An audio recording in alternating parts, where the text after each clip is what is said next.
اچھا جی، اب وہ کرٹیکل ٹاپک کی طرف روئے سخن جا رہا ہے کہ نبی علیہ السلام غزوہ تبوک پہ اللہ نے آپ کو کامیابی دی ہے. 40 دن تک آپ رومن امپائر کے بارڈر کے اوپر بیٹھے رہے اور کیسرے روم فوج لے کے بھاگ گیا، جنگ کے لیے تیار نہیں ہوا. اب رسول اللہ کا اتنا روب پڑ گیا کہ 30,000 کی فوج جن کے پاس آلات جنگ بھی پورے نہیں ہیں، کئی لوگ ننگے پاؤں ہیں، اور سب سے بڑی سپر پاور 3 براعظموں پہ پھیلی ہوئی، جو اس زمانے کی ایسی بڑی سپر پاور کہ جس کے پاس سارا لیٹسٹ اسلحہ ہے، وہ 30,000 ان لوگوں سے بھاگ گئی ہے. تو آپ سمجھ سکتے ہیں کہ اس زمانے میں تو سارا سسٹم ہی یہی تھا. تو جتنے بارڈر پہ لوگ بیٹھے ہوئے تھے نا، قبائل اپنے اپنے چھوٹے چھوٹے علاقوں میں، رومن امپائر کے بارڈر پہ عرب کے علاقوں کے اندر، کچھ نے تو اسلام قبول کر لیا. جنہوں نے نہیں کیا نا، انہوں نے کہا کہ حضرت ہم آج کے بعد آپ ہمارے پیر و مرشد، ہم آپ کے ساتھ چلیں گے. اور جو بزدل تھے انہوں نے کہا کہ ٹھیک ہے، ہم نہ ان کا ساتھ دیں گے نہ آپ کا دیں گے، لیکن یہ ہم آپ کو گارنٹی دیتے ہیں کہ اگر رومن امپائر دوبارہ عرب پہ حملہ کرنے آئی تو ہم نیوٹرل رہیں گے، ہم ان کا ساتھ نہیں دیں گے. پہلے تو وہ ان کے چمچے بنے ہوئے تھے نا، لیکن جب نبی علیہ السلام کا رعب انہوں نے دیکھا، اور نبی علیہ السلام پھر 40 دن تک رہے ہیں بارڈر پہ. سارے عرب قبائل نے آپ کے ساتھ معاہدے کرنا شروع کر دیے کہ ٹھیک ہے جی، ہم یا نیوٹرل رہیں گے یا آپ کا ساتھ دیں گے. اب یہ سب کچھ جب ہو گیا، پیچھے تو تھرتھلی پہ گئی، کیونکہ منافقین میں سے کچھ لوگ تو ساتھ گئے ہوئے تھے جنہوں نے واپسی پہ قاتلانہ حملہ حضور کے اوپر کیا تبوک سے واپسی پہ، اور کچھ پیچھے تھے جنہوں نے مسجد ضرار بنا لی. اردو میں ہم زرار پڑھتے ہیں، عربی میں ضرار، ضاد را الف را، اور ضاد کے نیچے زیر ہے. ضرار نقصان دینے والی، اللہ نے اس کا نام مسجد ضرار رکھا ہے. اور مسجد انہوں نے پیرلل میں مسجد نبوی کے بنائی. اب انہوں نے یہ پلان کیا، پہلے تو بنائی اس لیے تھی کہ چونکہ نبی علیہ السلام تو اپنے ساتھیوں سمیت نعوذ باللہ شہید ہو جائیں گے، سپر پاور سے کون زندہ بچ کے آئے گا. چاند ایک بچ کے آئے تو ہم اپنا یہ جو اپنا ہیڈ آفس ہے وہ مسجد ضرار میں شفٹ کریں گے، اور نبی علیہ السلام کی سیٹ پہ آ کے ہم بیٹھ جائیں گے اور اپنے معاملات آگے چلیں گے. یہ بھی ان کی خام خیالی تھی. مولا علی کو حضور چھوڑ کے گئے ہوئے تھے مدینے میں. آپ سوچ سکتے ہیں کہ رسول اللہ واپس نہ آتے اور مولا علی کے ہوتے ہوئے اس دین کا کوئی نقصان کر سکتا تھا؟ Not at all. خیر، یہ ان کی ایک خام خیالی تھی. جب انہیں پتا چلا کہ یہ تو کام الٹ گیا ہے، جن کے ہاتھوں شہادت کا وہ سوچ رہے تھے وہ تو ان سے بھاگے ہیں، اب ان کو ہاتھ پاؤں پڑ گئے کہ اب حضور واپس آئیں گے تو ہم کیا بہانہ لگائیں گے. کوئی نہ کوئی تو ان کے پاس کوئی ٹاپک ہونا چاہیے نا حضور کو راضی کرنے کے لیے، کیونکہ انہیں پتا تھا کہ اب ہماری شامت آ جانی ہے، کیونکہ ہم نے تو غداری کی ہے. اور اس میں بعض مخلص صحابہ بھی تھے، وہ 3 اصحاب، کعب بن مالک کی توبہ کا واقعہ وہ آ جائے گا انشاءاللہ. اسی کی وجہ سے سورہ التوبہ نام ہے. ان کی توبہ اللہ تعالیٰ نے قبول کی تھی 50 دن کے بعد، لیکن وہ بڑی مشکل توبہ قبول ہوئی تھی. کامل ایمان مومنین بھی تھے بعض جو نفس سے مغلوب ہو گئے، اور بعض منافقین بھی تھے. مسجد ضرار کا ذکر بھی آگے آ جائے گا. تو پھر رسول اللہ کو حکم دیا گیا کہ آپ نے نہ تو اس مسجد میں کبھی جانا ہے، نہ نماز پڑھنی ہے. الٹا کہا گیا کہ آپ نے اس مسجد کو گرانا ہے. یہ فتنے کی بنیاد پہ مسجد بنائی گئی ہے. مجھے بتائیں، آج رسول اللہ اگر دنیا میں ہوں تو اکثر مسجدیں آپ کی گر جائیں. یہ ساری فتنوں کی بنیاد پہ ہے. ایک گاؤں میں ایک تو قبائل کی بنیاد کے اوپر مسجدیں بنتی ہیں، وہ تو پریڈکشن موجود ہے ابو داؤد کے اندر کہ زمانہ آئے گا لوگ مسجدوں کے اوپر فخر کریں گے، یہ مغلوں کی مسجد ہے، یہ راجوں کی مسجد ہے. یہ ان بنیادوں پہ تو بن ہی رہی ہیں. پھر فرقوں کی بنیاد پہ بھی بنتی ہیں کہ بریلویوں نے ایک مسجد بنا لی ہے تو دیوبندی کچھ عرصے بعد کہیں گے اسی بھی اپنی بنانی ہے، پاوے نمازی ہوتے بھی پورے نہ ہو ایک صاف مسجد وہ بنا لیتے ہیں اپنی. اہل حدیث چلے جاتے ہیں وہ اپنی مسجد بنا لیتے ہیں فرقوں کی بنیاد کے اوپر، فتنے کھڑے کرنے کے لیے اپنی اپنی پارٹیاں لے کے الگ ہوں گے. تو اب وہ بہانے کرنے شروع ہو گئے واپسی پہ. کچھ جاتے ہوئے بہانے وہ کر رہے تھے کہ ہمیں نہ جہاد میں ساتھ لے کے جائے. یہ تو نہیں وہ کہہ رہے تھے کہ ہم نے جہاد نہیں کرنا، بس کہتے تھے بیوی بیمار ہے، کوئی کہتا تھا میرے بچے کا مسئلہ ہو گیا ہے، کوئی کہہ رہا ہے میری صحت ٹھیک نہیں ہے، اس طرح. تو جاتے ہوئے جو بہانے لگا رہے تھے اور جو واپسی پہ لگانے والے تھے، اب نبی علیہ السلام کو اللہ تعالیٰ نے وحی کے ذریعے پہلے ہی بتا دیا کہ یہ سارے فراڈی ہیں، جھوٹے ہیں. یہ اب جب واپس جائیں گے نا پھر یہ بہانے کریں گے. تو ان کا ساروں کا پورا کردار جو ہے نا اب وہ ڈسکس ہونے جا رہا ہے. یہ بڑا انٹرسٹنگ معاملہ ہے، اور یقین کریں ان آیات کو پڑھنے کے بعد آپ کو پتا چلے گا کہ یہ صرف شعر کہنا بڑا آسان ہے، تیرے ہوتے جنم لیا ہوتا. ہو سکتا ہے تو ابو جہل ہی ہوتا. یہ بھی رسول اللہ کے ہوتے ہوئے جنم لیے ہوئے تھے, اور حالت دیکھیں دنیا کی محبت کا غلبہ کہ رسول اللہ کے ساتھ غداری کی ان لوگوں نے. اوپر سے کلمہ پڑھ لیا, لیکن دنیاوی منفعت کی خاطر انہوں نے نبی الاسلام کے ساتھ جو ساتھ دینا چاہیے تھا, نبھانا چاہیے تھا, وہ نہیں نبھایا, اور ہمیشہ کی جہنم کمائی. اور سب سے بڑھ کر قیامت تک لعنتیں پڑ رہی ہیں. جب قرآن میں ہم ان کا ذکر کرتے ہیں, ان خبیثوں کا ذکر جو ہے وہ ان الفاظ کے ساتھ کرتے ہیں کہ یہ تھے دین کے غدار. اور حقیقت ہے, اور ڈاکٹر سرار صاحب والی مجھے بات یاد آئی, وہ کہتے تھے کہ آج کے دور میں اگر قرآن نازل ہوتا نا تو ہم مسلمانوں کا بھی ذکر اسی طریقے سے ہو رہا ہوتا, کیونکہ ہم میں سے بھی اکثر یہی کچھ ہی ہیں, نام کی مسلمان ہیں. وَجَاءَ الْمُعَذِّرُونَ مِنَ الْأَعْرَابِ, اور پینڈو بادیہ نشین لوگوں میں سے لوگ, گاؤں کے رہنے والے لوگ بہانے بناتے ہوئے آئے. لِيُؤْذَنَ لَهُمْ, تاکہ آپ سے ان کو اجازت مل جائے, کسی طریقے سے جانا نہ پڑے تبوک پہ. وَقَعَدَ الَّذِينَ كَذَبُوا اللَّهَ وَرَسُولَهُ, اور بیٹھے رہیں وہ جنہوں نے اللہ اور اس کے رسول کے ساتھ جھوٹ بولا کہ ہمارے ساتھ یہ مسئلہ ہے. اصل میں وہ یہاں رکنا چاہتے تھے, وہ اپنی جان بچانا چاہتے تھے. ان کو کیا پتا تھا یہ جنگ ہونی نہیں ہے, ورنہ تو سارے تیار ہو جاتے. بس یہی تو چیک ہے نا, اللہ تعالیٰ بالکل ایج پہ لا کے نا آزماتا ہے. دیکھیں ابراہیم علیہ السلام کو کہاں جا کے اللہ تعالیٰ نے چھری بھی ہاتھ میں چلا دی, ادھر جا کے کہا کہ ٹھیک ہے جی بس, لیکن ابراہیم کی تو جان نکال دی نا. انہوں نے تو اپنی قربانی, اس لیے اللہ نے کہا کہ ابراہیم تو نے اپنا خواب سچا کر دکھا دیا, ٹھیک ہے نا. وہ تو اللہ تعالیٰ نے غیبی معاملہ, بھائی ابراہیم نے تو اپنا حق ادا کر دیا, تو اللہ تعالیٰ بالکل ایج پہ لے آتا ہے. حضرت یعقوب علیہ السلام کو دیکھیں, پہلے ایک بیٹا لیا, دوسرا بھی گیا, ٹھیک ہے نا, بالکل ایج پہ لے آئے. جب وہ ایج پہ پہنچے نا تو وہاں آپ دیکھیں سورہ یوسف میں آتا ہے, جب ان کو بتایا جاتا ہے نا کہ دوسرا بیٹا بھی گیا, تو وہ کہتے ہیں کہ ہو سکتا ہے قریب ہے کہ اللہ تعالیٰ مجھے سارے میرے بیٹے واپس کر دے, کیونکہ انہیں اب پتہ چل گیا کہ اب میری تکلیف اس ایج پہ پہنچی ہے جس کے بعد ریلیف ہے. ان مع العسر یسرا, ہر مشکل کے بعد آسانی ہے, ٹھیک ہے نا. تو وہ بیسیکلی اس کے پیچھے کیا تھا جناب, سیدھی سی بات ہے, اللہ تعالیٰ جو ہے نا جی اپنی محبت میں کسی دوسرے کو شریک نہیں ہونے دیتا. اصل بات یہ تھی, حضرت یعقوب علیہ السلام اپنے بیٹے سے بڑی محبت کرتے تھے, اگرچہ وہ محبت جائز محبت ہے, اولاد ہے, اللہ نے رکھی ہے, لیکن اللہ تعالیٰ کہتا ہے کہ مخلوق کی محبت دل میں ایسی نہ آئے کہ میرے معاملے میں کوئی سامنے کھڑا ہو جائے. حالانکہ ایسا نہیں ہوا ہوگا, لیکن ظاہر ہے کہ جن کے مرتبے ہیں سوا, ان کی سوا مشکل ہے نا. تو دیکھیں وہ 40 سال کی تکلیف کاٹی, پھر دوسرا بیٹا جس کی شکل میں وہ یوسف کو دیکھتے تھے, کیونکہ وہ دونوں ایک ماں سے تھے, حضرت یوسف علیہ السلام اور بنیامین, یہ حضرت یعقوب علیہ السلام کی ایک بیوی سے تھے, وہ بھی لے لیا. اب وہ جب اس پیک کو تکلیف پہنچی نا کہ اب تو کچھ نہیں رہا, پھر اللہ ہی اللہ ہوتا ہے. یہ ذہن میں رکھیں, انسان کے پلے جب کوئی شے نہ رہ جائے تو اس وقت جب اندر سے تڑپ نکلتی ہے نا, اس لیے ان کی پھر الفاظ ہیں سورہ یوسف میں کہ قریب ہے کہ اللہ تعالیٰ مجھے وہ بیٹے بھی واپس کر دے. انہیں پتا چل گیا کہ اب یہ معاملہ جو ہے نا تکلیف بالکل اینڈ پہ پہنچ گئی, اس کے بعد آسانی ہے, ٹھیک ہے.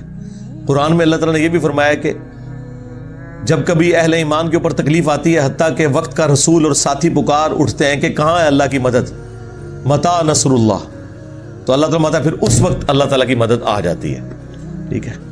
یہ تو پھر جناب معاملہ بڑا بہت ہی حیران کن ہے. یہ اللہ کی عادت ہے جی, سیدھی سی بات ہے. جنت اس نے پلیٹ میں رکھ کے تو آپ کو نہیں دینی, ہر بندے کی آزمائش ڈفرنٹ ہے. اللہ اکبر. وہ اس لیے آتے تھے کہ آپ سے اجازت لیں. وَقَعَدَ الَّذِينَ كَذَبُوا اللَّهَ وَرَسُولَهُ, اور بیٹھے رہے وہ لوگ جنہوں نے جھوٹ بولا اللہ اور اس کے رسول کے ساتھ. سَيُصِيبُ الَّذِينَ كَفَرُوا مِنْهُمْ عَذَابٌ أَلِيمٌ, ان قریب ان میں سے جو لوگ کفر کرنے والے ہیں انہیں اللہ تعالیٰ دردناک عذاب دے گا. ان قریب سے مراد کے مرنے والے ہیں, گھنٹی لگ جائے گی, پہنچنے والے ہیں ہمارے پاس, چمڑی اتار دیں گے.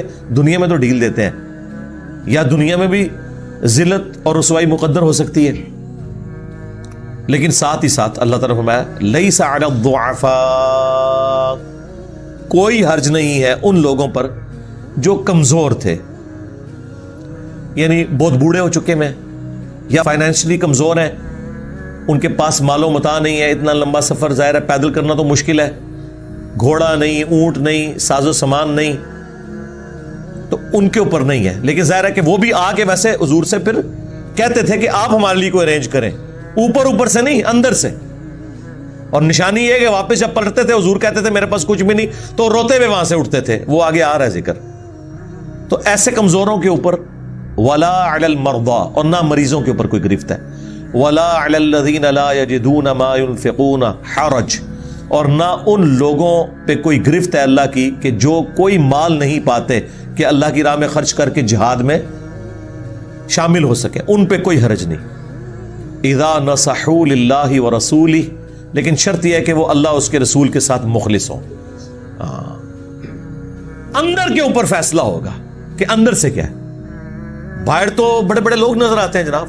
وہ ڈاکٹر سراج صاحب فرمایا کرتے تھے کہ قیامت والے دن دنیا میں کئی مذہبی جماعتوں کے امیر جن کے ساتھ لوگوں نے اپنی جنت جوڑی ہوئی تھی ان کی مٹی پلید ہو رہی ہوگی. دنیا میں تو لوگ سمجھتے تھے کہ یار اگر کوئی دنیا میں چلتا پھرتا جنتی ہے تو یہ ہے. پتا چلے گا وہ تو اس نے دنیا کمانے کا ذریعہ اس دین کو بنایا ہوا تھا، دین بیچ کے اپنی دنیا کما رہا تھا وہ. تو اینڈ رزلٹ تو یہی نکلنا ہے پھر. ما علی المحسنین من سبیل، اور نہ ہی نیکوکاروں کے اوپر کوئی الزام ہے، کوئی راستہ اللہ تعالیٰ ان پہ نہیں ڈھونڈے گا کہ ان کے اوپر کوئی گرفت کرے.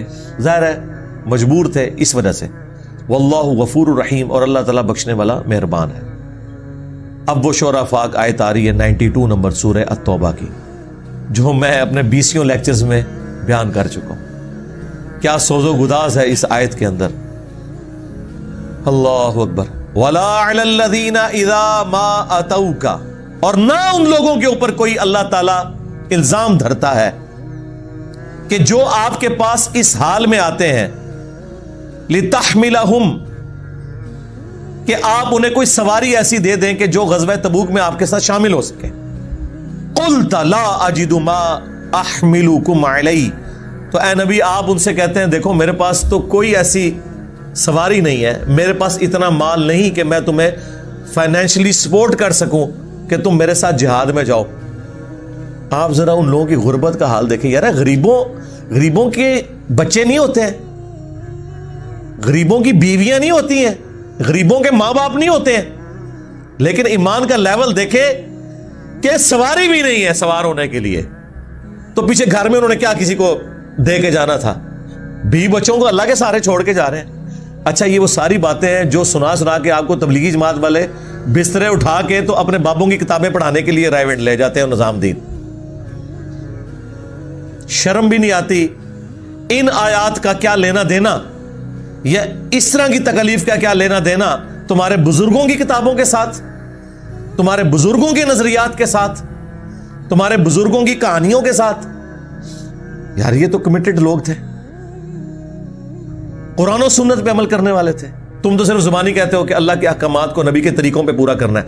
تو سرکار پھر اس کا اینڈ رزلٹ یہ ہونا چاہیے کہ اعلان کرنے کے بعد قرآن میں سے درس ہو رہا ہو اور نبی کا طریقہ بخاری مسلم سے نماز کا طریقہ تم لوگوں کو بتا رہے ہو. تو دیکھو کیسے چہرے بگڑتے ہیں. وہ آیتیں یہ پڑھ رہے ہوتے ہیں. تو نبی تم ان سے فرماتے ہو میرے پاس کوئی ایسی چیز نہیں ہے کہ میں تمہیں سواری کے لیے دوں اور تم میرے ساتھ جہاد میں شامل ہو جاؤ. تولوا واعینہم تفیض من الدمع، تو وہ اس حال میں آپ سے واپس پلٹ رہے ہوتے ہیں کہ ان کی آنکھیں آنسوؤں سے تر ہوتی ہیں.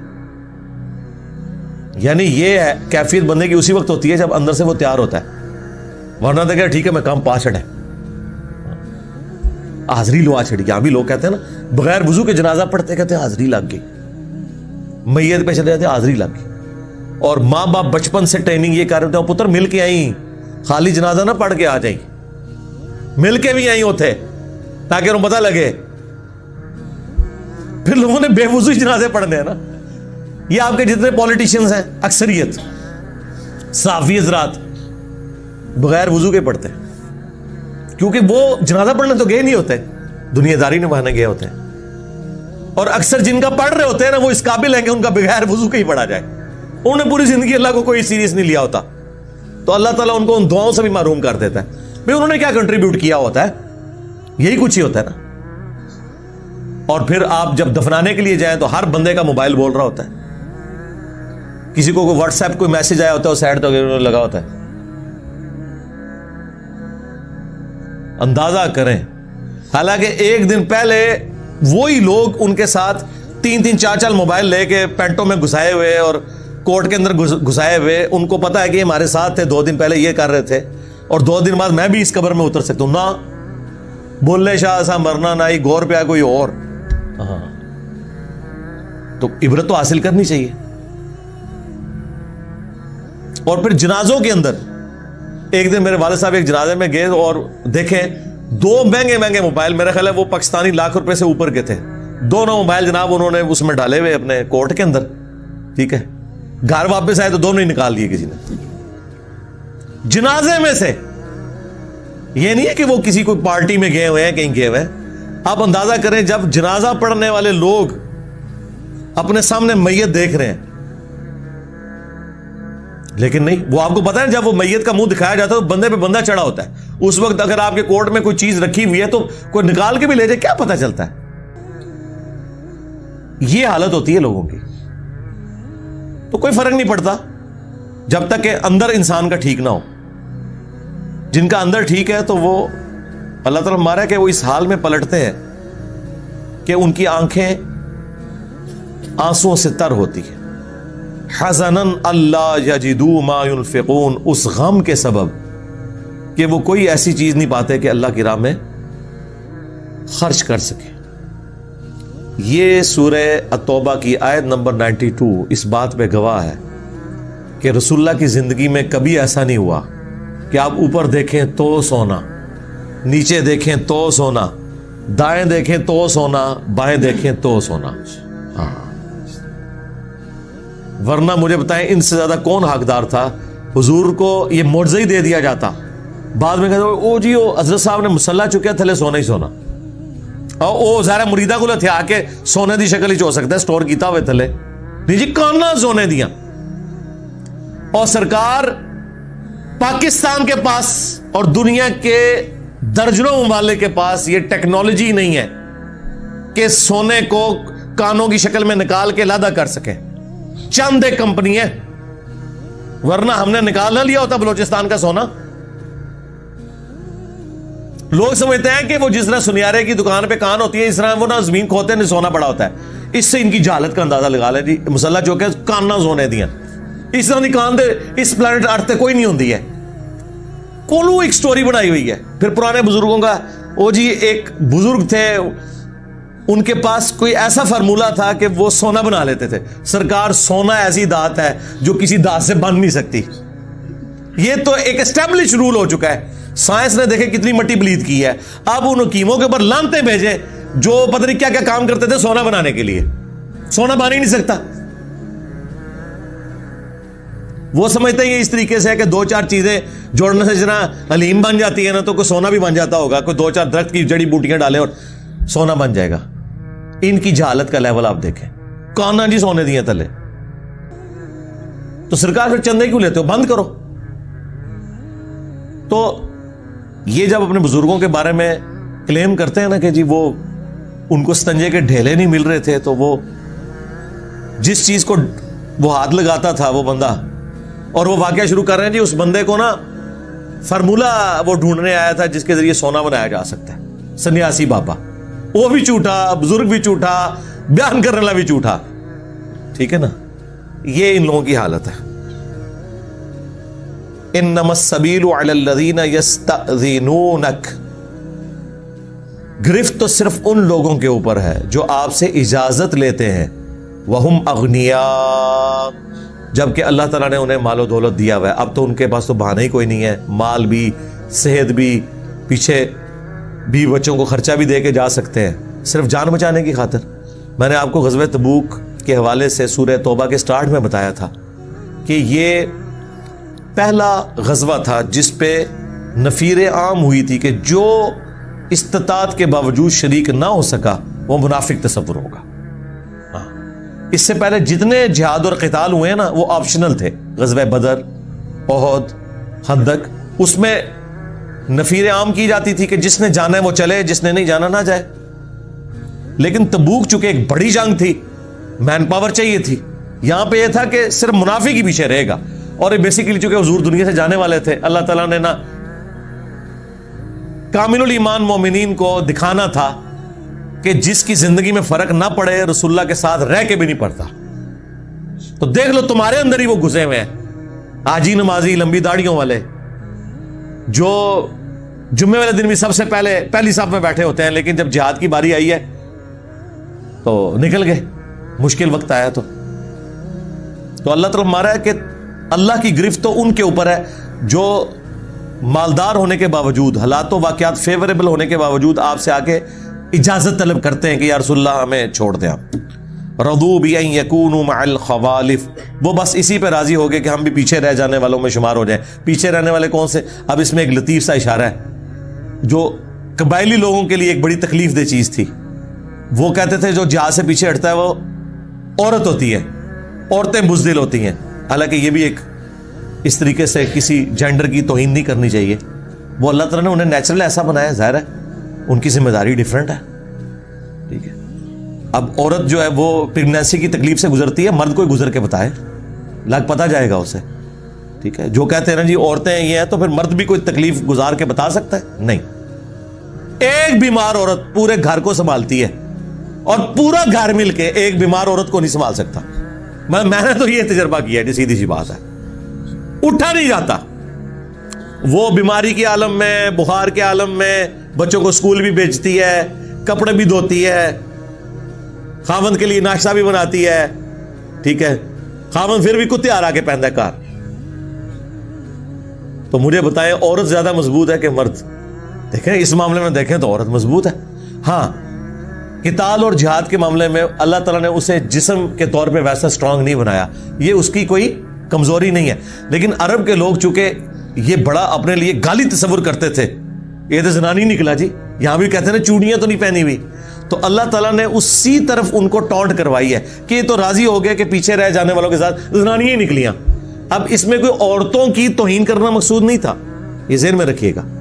یہ ان کو بتانا تھا کہ جو تم گالی سمجھتے تھے نا دوسروں کے حق میں، آج اسی گالی کا شکار تم خود ہو گئے ہو، پیچھے رہ جانے والوں میں ہو گئے ہو. کن میں؟ بوڑھے، عورتیں، مریض، بچے. جڑے ہوتے آؤ، جڑے نہ نکلے تسی تو کہتے ہیں مرد کا بچہ اونے پھر تسی نکلے. تو اب یہ ساری اتنی ساری باتیں کرنے کی ضرورت نہیں تھی. اللہ تعالیٰ کا مزاج نہیں ہے گفتگو بڑے لطیف انداز میں کسی تک میسج پہنچانا ہوتا ہے، اور بڑا اچھا ان کو صحیح چوٹ لگی جا کے یہ پیچھے رہ جانے والوں میں شامل ہو گئے. وَطَبَعَ اللَّهُ عَلَىٰ قُلُوبِهِمْ، اور اللہ نے ان کے دلوں کے اوپر مہر لگا دی. فَهُمْ لَا يَعْلَمُونَ، پس وہ کچھ نہیں جانتے. یعنی انہیں پتہ نہیں کہ اب اس کا اینڈ رزلٹ کیا ہونے والا ہے. دنیا میں تو ذلت اٹھائی اس بدنامی کی شکل میں کہ اللہ کے نبی علیہ السلام کو اللہ نے بغیر جنگ کے غزوہ تبوک میں فتح دے دی، اور اب تمہاری حالت یہ ہے کہ تم لوگ تو کنکلوڈ کر بیٹھے تھے کہ اب پیچھے ہم سب کچھ سنبھالیں گے اور رسول اللہ واپس آ گئے. تو اب دیکھو تمہارے ساتھ کیا ہونے والا ہے. یہاں پہ ہمارا پارہ نمبر 10 مکمل ہوا، اور 11ویں پارے کی پہلی آیت وہ واپسی پہ اب کیا ہونا ہے حضور کو پہلے وحی کے ذریعے بتایا جا رہا ہے کہ اب آپ مینٹلی تیار ہو جائیں، یہ کریں گے اور آپ نے ان کے ساتھ اس طریقے سے بہیو کرنا ہے. یہ تھا وہ چیز جو وحی کے ذریعے اللہ کے نبی کو بتائی گئی. نبی علیہ السلام کو یہ ساری گیم نہیں پتا تھی. وہ بخاری مسلم میں 3 اصحاب کی توبہ کا جو واقعہ آگے چل کے آئے گا، جس کی وجہ سے اس کا نام سورہ توبہ ہے، اس میں کعب بن مالک کہتے ہیں کہ اتنے زیادہ لوگ تھے، 30,000 لوگ تھے، اور رجسٹر میں نام لکھوائے جا رہے تھے کہ اس میں اگر کوئی بندہ ایک آدھ سکپ ہونا چاہتا نا تو پتہ نہیں چلتا تھا جب تک کہ وہ خود نہ آ کے بتا دے. اور ہزاروں کو اس وقت کوئی کمپیوٹر ڈیٹا تو نہیں تھا، نہ کوئی ویڈیو فلم بن رہی تھی. ہاں جو ڈومیننٹ لوگ ہیں وہ تو نظروں میں آ جاتے تھے، عام بندے کا کیا پتا چلتا ہے. اور اس میں الفاظ ہیں، وہ کہتے ہیں جب تک کہ اللہ تعالیٰ اپنے نبی کو بتا نہ دے. تو وہ کہتے ہیں میں نے بھی ارادہ کیا کہ میں تو چونکہ اب پیچھے رہ گیا تھا. اچھا وہ پیچھے اس وجہ سے نہیں رہے تھے کہ ان کا جانے کا ارادہ نہیں تھا، بس وہ تھیندے تھیں گے. انہوں نے کہا میرے پاس اچھی سواری تھی، سارے حالات و واقعات فیوریبل تھے. میں نے کہا کہ انہوں نے تو آہستہ آہستہ کچھوے کی چال سے چلنا ہے، ظاہر ہے ہر طرح کے لوگ ہیں ساتھ. تو میں کچھ دنوں بعد تسلی سے نکلوں گا, تھوڑا لاکھ سیدھا کر لاں, ٹھیک ہے, تسلی سے نکلوں گا. اور وہ کہتے ہیں اس سے پہلے میں کبھی اتنا خوشحال بھی نہیں تھا, اللہ تعالیٰ نے میری فصل بھی اچھی کر دی تھی, لیکن میں نے کہا میرے پاس تیز گھوڑے والی سواری ہے, میں پیچھے سے جا کے شامل ہو جاؤں گا, 2-3 دن بعد نکلتا ہوں. وہی ہوا, 3 دن 4 دن, ہفتہ 2 ہفتے. پھر اب ان کے دماغ میں یہ آنا شروع ہو گیا کہ ابھی میں نکلوں بھی تو پہنچ نہیں سکتا, پیچھے رہ گئے. اور جب حضور کے واپس آنے کا وقت قریب آیا تو اب کہتے ہیں میرے اندر کشمکش شروع ہوگی کہ اب میں کیا کروں گا, حضور کے سامنے کیا بہانہ رکھوں گا. کہتے ہیں میں نے ایک ارادہ کیا کہ جس طرح باقی لوگ جھوٹ بول رہے ہیں نا, میں بھی جا کے جھوٹ بول دوں کہ میری بیوی اچانک بیمار ہو گئی تھی. اور اس میں آگے الفاظ ہیں بخاری مسلم کے کہ نبی علیہ السلام کو نہیں پتا چلتا تھا جب تک کہ اللہ تعالیٰ وحی کے ذریعے آپ کو بتانا دے, لہٰذا میں نے بھی ارادہ کیا کہ میں بھی حضور کے ساتھ جھوٹا بہانہ کر دوں. لیکن پھر مجھے خیال آیا کہ اگر میں نے جھوٹ بولا بعد میں اللہ تو حضور کو بتا ہی دے گا. یہ الفاظ ہیں سرکار, علم غیب کا عقیدہ صحابہ کو کلیئر تھا کہ حضور کو نہیں پتا چلتا تھا جب تک وحی نازل نہ ہو. اور وہ کہتے تھے میں نے بھی ارادہ کیا کہ میں بھی جھوٹ بول کے حضور سے جان چھڑا لوں, لیکن مجھے خطرہ تھا بعد میں وحی نازل ہو گئی اور حضور کو بتا دیا گیا کہ یہ جھوٹ بول کے گیا ہے. تو کہتے ہیں پھر میں نے ہمت کر کے جا کے حضور کے سامنے سچ بولا. اس سچ کی تکلیف وقتی طور پہ انہوں نے کاٹی, لیکن ہمیشہ کے لیے ان کی توبہ قرآن میں آ گئی ہے. دیکھ لیں, سچ کی وجہ سے وقتی طور پہ تکلیف کاٹنی پڑتی ہے, لیکن بعد میں اللہ تعالیٰ ایسا سکون دے دیتا ہے انسان کو خود بھی. وہ 50 دن جو ان کے اوپر قیامت کے دن گزرے ہیں, وہ انشاءاللہ میں کوشش کروں گا ورڈ بائی ورڈ حدیث آپ کو بیان کروں کہ کس تکلیف میں انہوں نے گزارے ہیں. جو 50 دن حضور نے ان کا بالکل سوشل بائیکاٹ کر دیا تھا. اللہ تعالیٰ نے نبی علیہ السلام کو وحی کے ذریعے بتایا کہ ان کے ساتھ سوشل بائیکاٹ کرو. اینڈ پہ تو یہ کہہ دیا کہ بیوی بھی نہیں ان کے ساتھ رہے گی, اکیلے رہیں. نماز پڑھنے جاتے تھے, کوئی نہ کوئی سلام کرتا تھا, نہ کوئی آگے بات لے کے چلتا تھا, بالکل بائیکاٹ ہوا تھا. اس سے بڑھ کے پھر وہ رومن امپائر کی طرف سے ایک لیٹر بھی آ گیا کہ تمہارے ساتھی نے تمہیں چھوڑ دیے تو تم ہمارے پاس آ جاؤ. ٹھیک ہے, ہم میں سے کوئی ہوتا تو کہتا ہے دیکھ لو یا رسول اللہ, ہاں آفر آئی جے منو, لیکن میں تہاڈا مخلص ہاں, یہی کہتے ہیں نا. اور اس کے ذریعے بلیک میل کرتا کوئی رسول اللہ کو جا کے. انہوں نے نبی علیہ السلام سے اس کا ذکر تک نہیں کیا, خود رونا شروع کر دیا کہ یار میں اس لیول پہ گر گیا ہوں کہ کافر مجھے اپنی طرف بلا رہے ہیں. ہونا تو چاہیے تھا کہ وہ لیٹر لے کے جاتے, دیکھ لیں حضور میری کیا ورت ہے, میرے لیے کوئی معافی نامہ کر دے, نہیں تو میرے پاس آپشن موجود ہے. لیکن منافق نہیں تھے نا, مومن تھے. ایون احسان بھی نہیں جتایا, تندور میں پھینک دیا خط, اور اس کا ذکر بھی نہیں رسول اللہ کے ساتھ کیا کہ حضور کا دل نہ کہیں دکھے. یہ ایمان کا لیول تھا. پھر جا کے وہ میں نے بتایا نا, جب بالکل ایج پہ بندہ پہنچتا ہے نا, پھر آیات نازل ہوئی اور اللہ تعالیٰ نے ان کی توبہ قبول کی. اسی توبہ کی وجہ سے اس سورت کا نام التوبہ ہے. ویسے تو ننگی تلوار ہے پوری سورت, نام ہے التوبہ ہے. ٹھیک ہے, ویسے ایک نام ہے. دوسرا جو اس کا نام ہے بہت کم لوگوں کو پتا ہے, وہ سورہ برا, اعلان بیزاری ہے اللہ اور اس کے رسول کا منافقین اور کافروں کے اگینسٹ. وہ سخت ذرا نام ہے, اس لیے توبہ زیادہ مشہور ہوگی ان صحابہ کی توبہ کی وجہ سے. بہرحال دیکھ لیں, تو اب اس کا ذکر آ رہا ہے, یعتذرون الیکم اذا رجعتم الیہم, وہ بہانے پیش کریں گے جب تم واپس لوٹو گے ان کی طرف. قل لا تعتذروا, تو اے نبی ان سے تم نے فرمانا ہے کہ مت بہانے بناؤ. لن نؤمن لکم, ہم تمہاری کسی بات کا یقین نہیں کریں گے. قد نبأنا اللہ من اخبارکم, بے شک اللہ نے ہمیں تمہارے بارے میں پوری خبر دے دی ہے کہ تم لوگ 2 نمبر لوگ ہو. یہاں پہ کیا عقیدہ آیا؟ حضور کہتے ہیں کہ اللہ نے ہمیں خبر دے دی ہے, نبی تم نے یہ فرمانا ہے. یہ کیا کہتے ہیں جی, بزرگ دلوں کا حال جان لیتے ہیں. رسول اللہ کا بھی اسٹیٹس یہ کہ اللہ نے خبر دے دی ہے. وَسَيَرَى اللَّهُ عَمَلَكُمْ وَرَسُولُهُ, اور ان قریب مستقبل میں اللہ اور اس کا رسول تمہارے کرتوتوں کو دیکھیں گے, اعمال کو. ثُمَّ تُرَدُّونَ إِلَىٰ عَالِمِ الْغَيْبِ وَالشَّهَادَةِ, اور پھر تمہیں الٹیمیٹلی مر کے اس ہستی کے حضور پیش ہونا ہے جو غیب کا بھی جاننے والا ہے اور ظاہر کا بھی جاننے والا ہے, چھپی ہوئی چیزوں کا بھی اور ظاہر چیزوں کا بھی. فَيُنَبِّئُكُم بِمَا كُنتُمْ تَعْمَلُونَ, اور وہ تمہیں پھر آگاہ کر دے گا جو کچھ تم دنیا میں عمال کیا کرتے تھے. سارا پردہ چاک ہو جائے گا قیامت کے دن. سَيَحْلِفُونَ بِاللَّهِ, ان قریب جب تم اے نبی واپس لوٹو گے تو یہ قسمیں کھائیں گے اللہ کی موٹی موٹی قسمیں، لکم تمہارے لیے، اذا انقلبتم الیہم جب تم ان کی طرف لوٹ کے جاؤ گے، لتعرضوا عنہم تاکہ اے نبی تم اور تمہارے ساتھی ان سے راضی ہو جائیں.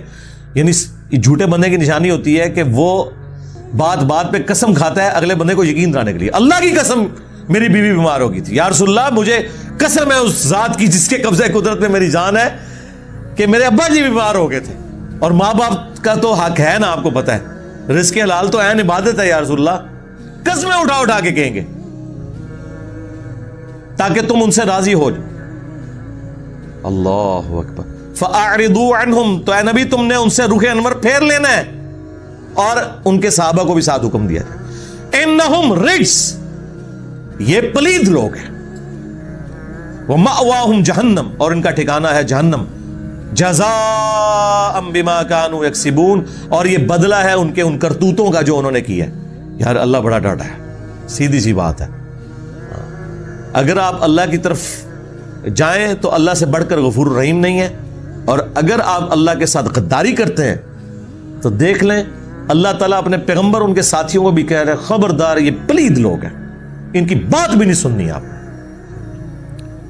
یحلفون لکم لترضوا عنہم یہ قسمیں کھائیں گے تاکہ اے نبی اور ان کے صحابہ تمہیں یہ راضی کر لیں.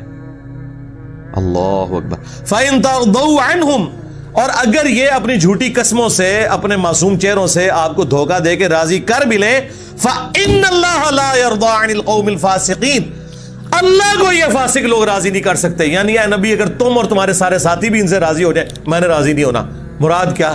کوئی اینڈ رزلٹ تو نہیں. جب تک اللہ نہ راضی ہو اس کے پیغمبر کے راضی ہونے سے یا اس کے اصحاب کے راضی ہونے سے کوئی فرق پڑ سکتا ہے؟ دنیا میں فرق پڑ سکتا ہے کہ دنیا میں کوئی کہے کہ جی بڑا بندہ اگر راضی ہو گیا ہے. اللہ کے ہاں تو بھائی دلوں کے اوپر فیصلے ہونے کہ اندر سے کس نے ایمان قبول کیا. تو اے نبی تم راضی بھی ہو جاؤ، تمہارے ساتھی بھی راضی ہو جائیں، تب بھی اللہ ان سے راضی نہیں ہوگا. اب یہ تو کہتے ہیں جی خدا کا پکڑا چھڑائے محمد، محمد کا پکڑا چھڑا کوئی نہیں سکتا. تو یہ تو نبی الاسلام بھی راضی، ان کے صحابہ بھی راضی، اللہ کہہ رہے میں راضی نہیں ہوگا. اب ہونا تو چاہیے تھا کہ جب نبی الاسلام راضی ہو گئے اور ان کے ساتھی راضی ہو گئے تو اللہ بھی راضی ہو جائے. تو اس کا جواب کیا دیا جائے گا؟ نہیں، وہ اس لیے اللہ تعالیٰ راضی نہیں ہوگا کہ وہ جھوٹ بول رہے ہیں حضور سے. اچھا اگر وہ حضور سے جھوٹ بول رہے ہیں تو حضور کیوں راضی ہو گئے؟ کیا نبی الاسلام کو علم غیب نہیں ہے؟ نہیں سرکار، علم غیب نہیں ہے. نبی الاسلام تو ظاہر کے اوپر فیصلہ کرتے ہیں.